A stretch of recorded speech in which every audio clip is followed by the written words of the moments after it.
I'm ABC 15 data analyst Garrett Archer, and I'm taking you inside the numbers on the U.S. government's finances, how much we take in and how much we spend, and why that adds up to a lot of debt. So the U.S. government is sometimes referred to as an insurance company with a military. While that's an obvious joke, it's not all that far from reality. In fiscal year 2023, Uncle Sam collected $4.4 trillion in tax revenue, but spent $6.2 trillion.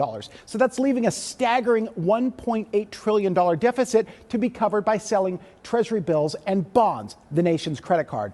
And over 70% of this spending is mandatory and interest payments. The quick math there, a balanced budget in 2023 means only $100 billion remaining for every other government function, including the Defense Department. But let's break this down. First, where we get our money. So far this year, the federal government has collected $1.9 trillion. More than half of that comes directly from you in the form of income taxes. The second largest source, also from you, almost $700 billion, is Social Security withholdings and Medicare taxes.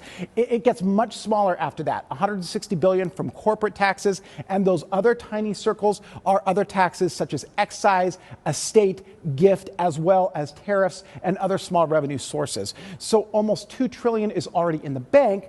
The problem is $3 trillion has also already been spent. In red here are mandatory outlays like Social Security, Medicare, Medicaid, and debt interest payments. And yes, they add up to over $1.9 trillion. The largest discretionary line item by far is the Defense Department, $400 billion so far spent this year. All other discretionary adds up to about $280 billion. So there you have it, an insurance company with a military. It's been that way for a while, though. What really keeps economists up at night is the interest on the debt. It surpassed $100 billion in 1980. It rose from there, but mostly stayed between $300 and $500 billion up until 2020. The pandemic blew the lid off of government spending.